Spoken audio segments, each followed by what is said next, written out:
Hey friends, so this is if you're just tuning in, this is going to be part 2 of my my mental health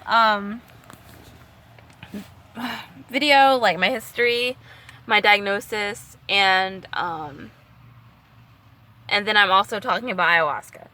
So where I left off, I was just saying, wish I could set this up somewhere. I was talking about being hospitalized, and basically all that is you are admitted, or you admit yourself to a hospital or like a facility, and they usually keep you for about 2 weeks. The first time that I was like seriously considered, when they were trying to diagnose me or whatever, I was there for like a month and a half, and that was because the first medication they tried, I had an adverse reaction to it, and then they wanted to observe me and like make sure that I was okay and whatever. But yeah.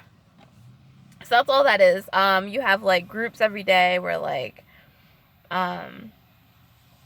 you learn about mental health. Like it's not that fun. It's kind of horrible sometimes. But it's good if you want to get your medication changed quickly and you can't get in to see your doctor, or if you're having a crisis, if you're suicidal. Like if you're suicidal and somebody else calls the police or whatever, that's where those people go. Like if you've ever heard of someone like getting treatment for that, it's kind of like a little, it's just where they keep you safe. They feed you and like they get your medication straight or whatever, and they plan your treatment for outside of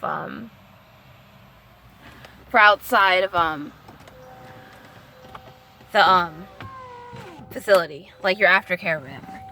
So yeah,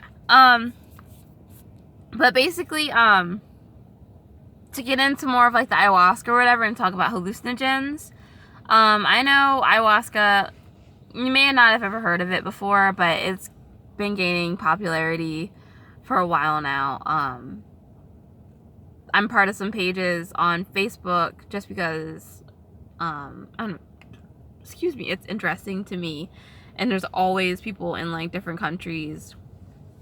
Where's an ayahuasca ceremony like near me, or like a lot of my friends have tried it, or want to try it, or I don't know. But basically, like, I had a really interesting experience when I did it.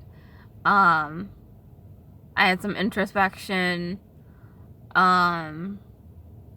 It wasn't bad at all, like the experience itself. And it's hard to tell. I mean, I don't know, but basically, like, I would just want to say, be careful. If you have an underlying, I mean, I don't know if I had an underlying issue or not. I also went into like some very stressful environments following the ceremonies. And like I went straight back to work. I moved into like an not too ideal living situation. I was separating from my ex-husband, trying to figure out where I wanted to live, find work. Money was tight. It was just really, I don't know. And you're not really supposed to do all that right after you do ayahuasca. And I had never even done shrooms or like anything like that beforehand. And I didn't understand how powerful it was. So just a warning, if you have a mental illness, I don't recommend doing hallucinogens. Weed is a little different, but yeah, just be careful, because it caused me to have a psychiatric issue. I guess it doesn't really take that much to say that, but I just really wanted to like warn people, because I don't know, like spirituality nowadays is like kind of trendy, And people want to